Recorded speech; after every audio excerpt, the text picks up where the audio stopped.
BTN 불교TV 시청자, 불자 여러분 안녕하세요. 정말 쉬운 불교 백문백답 MC 김현희입니다. 오늘도 변함없이 불자 여러분을 쉽고 재미있는 이야기로 부처님의 세상으로 이끌어주실 부산의 홍법사 심산 스님 나와주셨습니다. 스님 네, 안녕하세요. 반갑습니다. 네. 한국대학생불교연합회 김정현 학생 나오셨습니다. 네, 반갑습니다. 반갑습니다. 얼마 전에요. 서울에 눈이 왔다는 뉴스를 들었는데요. 잠깐 내린 눈이어서 저는 보지 못해 참 아쉬웠습니다. 스님 계신 부산에는 눈이 별로 안 오죠? 한 7, 8년 전에 네. 한 50cm 가량이 왔어요. 아, 되게 드문 일인데요. 100년 만에 온 눈이래요. 네. 기사 본 것 같아요. 네. 하여튼 굉장히 했었습니다. 네. 요즘은 눈 뭐 보기 쉽지 않습니다. 그렇죠. 그렇죠. 네. 첫눈이 오는 날까지 손톱에 들인 봉숭아 물이 남아있으면 첫사랑이 이루어진다는 얘기가 있는데요. 정현 학생의 첫사랑 기억나나요? 네, 첫사랑. 네, 그럼요. 기억나죠. 아무래도 네. 처음이라는 단어가 가진 매력인 것 같아요. 그런 기억들은. 그렇죠. 처음이란 단어는 언제나 설레임이 가득하죠. 저를 찾는 우리 불자님들의 마음도 처음처럼 항상 설레임과 기쁨만이 가득하시길 바라면서 이 시간 시작하겠습니다. 정말 쉬운 불교 백문백답 지난 시간까지 부처님은 어떤 분이신지 그리고 불자 예절에 대해서 알아보았는데요. 이 시간에는 절에 가면 많이 보는 것들에 대해서 한번 알아보려고 합니다. 어떤 절이든 대웅전 앞마당에는 탑이 세워져 있는데요. 스님, 네. 정말 궁금합니다. 절에는 왜 탑이 있는 건가요?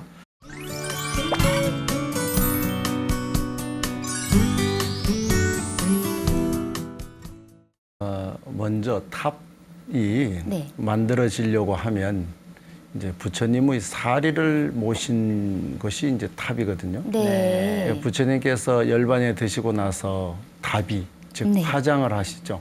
네. 네. 화장을 하고 나서 그 부처님의 화장 이후에 나온 모든 유고를 네. 일단 사리라고 말씀드릴 수 있어요. 네. 이 사리를 부처님처럼 생각하니까 우리가 절 가운데에서 가장 어찌 보면 중심이고 네. 또 대웅전 앞쪽에 어쩌면 부처님 불상을 모시기 이전에는 불상보다 더 먼저 탑 신앙이 발전을 했죠. 네. 그러다 보니까 그 이후에 부처님의 모습을 딴 불상의 신앙이 시작이 되게 되고 따라서 탑은 그 절의 중심에 항상 우리 신앙의 대상으로 부처님의 사리를 모신 탑이 존재하게 되었는데 네. 이제 세월이 흐르면서 사리는 한정이 되어져 있고 네. 네. 또 탑은 더 많이 세우고 싶고 네. 네. 그러다 보니까 이제 후대에는 부처님의 사리를 모시는 것이 아니라 가르침, 즉 법신사리라고 하는 네. 법화경을 모시는 것으로서 탑을 신앙하게 되었습니다. 네. 그렇군요.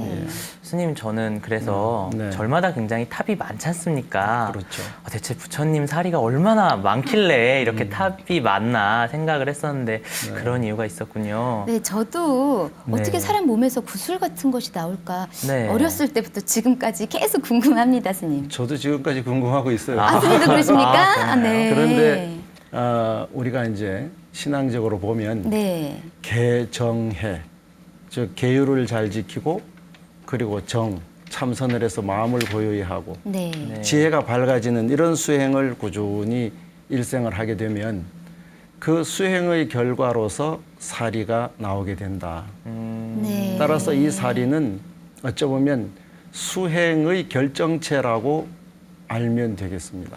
네. 근데 부처님 당시에도 8섬 4마리나 되는 사리가 나왔다 그래요. 와. 근데 우리의 어떤 지금 부피나 어떤 이런 뭐 계량 네. 뭐 이런 것으로 8섬 4마리 아니고 네. 네. 이제 그 인도 당시의 표현으로 8섬 4마리라고 하는 사리가 나왔고 네. 이 사리가 나오게 되니까 부처님을 존경하던 많은 제자와 나라의 국왕들이 서로 이 유골인 부처님 사리를 모시기 위해서 사실은 경쟁을 했던 모습도 보이고 있어요. 네, 그렇군요. 네. 그리고 그 이후에 이제 그 많은 사리들이 또 갈라져서 탑에서 네. 아쇼카 왕 당시에는 8만 4천 탑을 세웠다. 우와. 이렇게 얘기를 하고 있습니다. 근데 이제 사리는 부처님의 그 수행의 결과이기도 하지만 또한 우리 수행의 결과로서의 사리만을 생각할 것이 아니라 부처님의 가르침을 우리가 더 어찌 보면 높이 사야 되고 네. 네. 우리 생활 속에서 받아들여야 되고 네. 그런 면에서 우리는 진신사리도 신앙의 대상으로 소중하게 받아들이고 네. 또 더 나아가서는 법신사리 네. 가르침을 우리가 더 소중하게 받아들이는 마음가짐이 중요하다. 네. 이렇게 말씀드릴 수 있습니다. 아, 예. 부처님의 가르침을 더 중요하게 생각해야 한다는 스님 말씀 꼭 명심하겠습니다. 탑 이야기를 하다 보니까요. 저도 어렸을 때 불교 학생회 활동을 했는데요. 부처님 오신 날 밤이면 모두 모여서 초를 이렇게 들고요. 네. 탑을 돌면서 기도를 했었습니다. 네, 그렇죠. 그러다 제가 잠깐 한눈 파는 사이에 앞 친구 머리에 초불이 살짝 옮겨 붙어서 정말 큰일 날 뻔한 적이 있었는데요. 아. 스님, 정말 궁금합니다. 네. 불자들은 왜 탑을 돌면서 기도를 하는 건가요?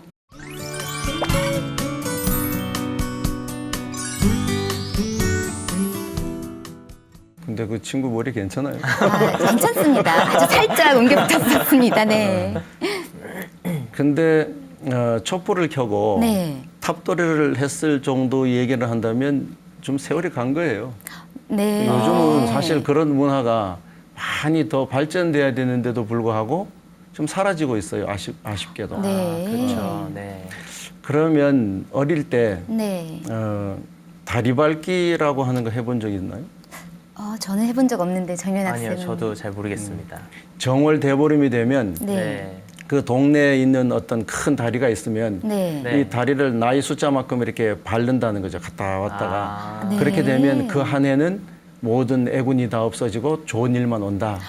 네. 그와 마찬가지로 우리 민간 신앙에서 내려오는 그런 거와 마찬가지로 탑이 있을 때 탑을 도는 것은 네. 첫째는 부처님의 그 가르침에 대한 또 부처님 자체에 대한 존경, 네. 공경, 예경, 신앙적으로. 네. 그다음에 두 번째는 부처님의 그런 그 존경심을 다시 내 삶 속에서 구현하겠다고 하는 서원의 한 기도로서 탑도리를 하는 것이죠. 네. 네. 그렇군요. 초를 켜서 들기도 하고 네. 혹은 연등을 들기도 하고 네. 네. 네. 또 안 그러면 이제 학생들도. 합장을 하고 네. 이제 보통 탑이 있으면 탑을 한 3바퀴를 돌고 합장 반배하고. 네. 근데 그렇게 탑을 돌 때는 어느 쪽으로 돌아야 될까요? 왼쪽으로 아닌가요? 왼쪽으로. 왼쪽인가요? 한 사람씩 얘기하면 되겠네. 왼쪽, 오른쪽. 네, 저는 오른쪽으로 돈 것 같기도 하고요, 예전에. 예. 기억이 잘 안 납니다. 우리가 네. 네. 오른손은 부처님 손, 네. 왼손은 중생의 손 이렇게 그냥 통상 얘기를 합니다. 네. 그러니까 인도에서는 오른손으로는 음식을 먹고 네, 네. 왼손으로는 화장실에 가서 볼일을 보고 나서 뒷일을 네, 네. 하는 손이죠. 네. 그러니까 인도에 가서 왼손으로 음식을 집어서 뭐 다른 사람에게 이렇게 권하는 것은 실례다. 네. 이렇게 얘기를 하잖아요. 네. 그러니까 내가 봤을 때 나의 오른쪽이 부처님 쪽으로 향하게 그러면 시계 방향이 됩니다. 네, 그럼 오른쪽으로. 그렇죠. 네. 시계 방향. 그것은 나의 소중하고 깨끗하고 청정한 것을 부처님 쪽으로 향해서 네. 돈다. 네. 그래서 탑도리를 할 때는 쉽게 얘기하면 시계 방향. 네. 안 그러면 자기 오른쪽 손이 탑을 향해서 도는 것. 이것이 탑도리에 있어서의 올바른 탑도리입니다. 네, 그렇군요. 우리가 절에 가면요. 대웅전에 계신 부처님 전에 절하는 것만 중요하다고 많이들 생각하셨는데요. 이제 탑이 있는 이유도 아셨고요. 절에 가실 때는 탑 앞에서 경건한 마음으로 합장을 하시는 것도 중요하겠습니다. 그렇죠. 네. 그럼 스님께 오늘 배운 내용 복습하는 시간 한번 가져보겠습니다. 심산 스님의 정말 쉬운 불교 한 문장. 정말 쉬운 한 문장. 네. 눈에 보이는 것이 다가 아니다. 아. 네. 왜냐하면 우리가 사리를 눈에 보이는 부처님의 그 육신을 통해서 나온 사리만이라고 생각하고 거기에 집착한다면 네. 이것도 어찌 보면 어리석음이에요. 그러니까 눈에 보이는 사리도 중요하지만 눈에 보이지 않는 법신사리, 네. 진리. 이 법신사리를 표현할 때는 법화경을 얘기를 합니다. 네. 왜냐하면 법화경은 누구나 다 부처가 될 수 있다고 설해져 있기 때문에. 네. 그래서 보이는 것에 너무 얽매이지 말고 네. 진짜 우리가 다 모두 부처가 될 수 있다는 그 마음, 네. 이것을 우리가 챙긴다면 그것이 아마 올바른 신앙이고 신행이다. 네. 스님, 그러면 진신살이라는 말은 네. 어떤 의미인가요? 진신사리라는 말은 말 그대로 네. 부처님 몸을 통해서 바로 나온 그 사리가 진신사리예요. 네. 이게 진신사리인데 진신사리에도 정골사리, 이 머리 부분에서 네. 나온 정골사리, 또 우리나라 건봉사에 가게 되면 치아사리라고 또 이를 통해서 나온 치아사리, 네. 뭐 이렇게 표현을 하는데 아무튼 부처님의 몸을 통해서 육신을 통해서 형성되어져 나온 그 사리를 진신사리라고 하고 네. 그 다음에 가르침은 법신사리 법신살이. 네. 이렇게 구별을 합니다. 네, 잘 알겠습니다. 네, 저는요, 이 시간이 참 기다려지는데요. 불자님들이 어떤 것들이 궁금하신지 저는 그게 더 궁금합니다. 네. 네, 오늘 정연 학생이 시청자 질문 준비해 주셨죠? 네, 시청자 질문입니다. 강원도 홍천으로 출장을 갔다가 그곳에 수타사라는 절이 유명하다 해서 찾아갔습니다. 오랜만에 오솔길을 걸으며 소나무 향기를 맡으니 참 좋았는데요. 네. 그런데 절 입구에서 오래된 부도탑들을 보았습니다. 부도탑은 왜 절 입구에 세워져 있는 것인가요? 그리고 부도탑은 절 마당에 있는 탑과 어떻게 다른가요? 하는 질문 주셨습니다.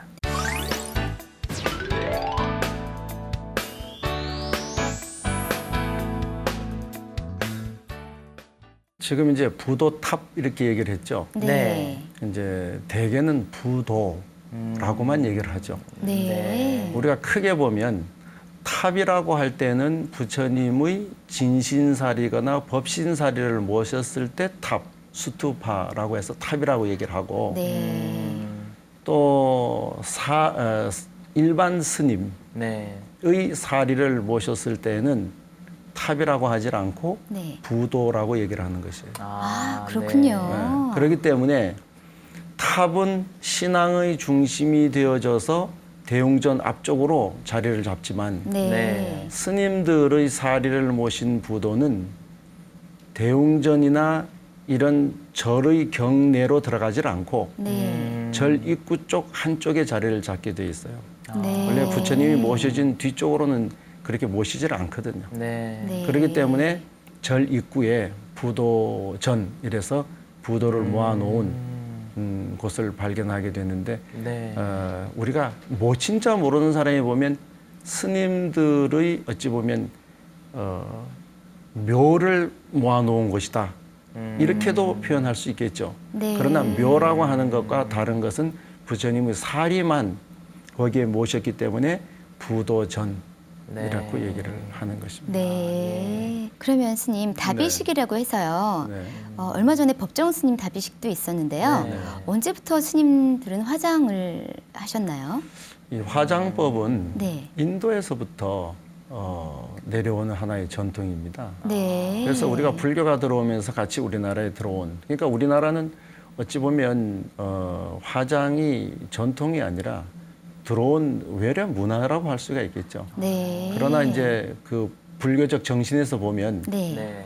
사실은 이 육신이라고 하는 것은 지수화풍, 네 가지의 어떤 요소에 의해서 만들어져 있다가 네. 인연이 다하면 흩어져 버리고 마니까 네. 흩어져 버리고 마는 이 육신은 사실 그다지 중요한 것이 아니거든요. 네. 그렇기 때문에 원래의 있던 지수화풍으로 다 돌려놓는다라고 하는 차원에서 화장을 하게 됐죠. 또한 어떤 것에도 집착하지 않는 네. 그런 그 마음의 어찌 보면 한 표현으로서 화장을 하게 됐고, 다만 화장을 해서 아까 얘기했던 수행의 한 결정체인 사리를 수습하는 일은 또한 종교적 의식으로서 중요하게 네. 내려오고 있는 하나의 전통이다. 네. 이렇게 얘기를 할 수 있습니다. 네. 불자 여러분들 이제 궁금증이 많이 해결되셨죠? 정말 쉬운 불교 백문백답 다음 이 시간에도 꼭 필요한 정말 궁금한 불교 이야기와 함께 다시 찾아오겠습니다. 성불하십시오. 성불하십시오.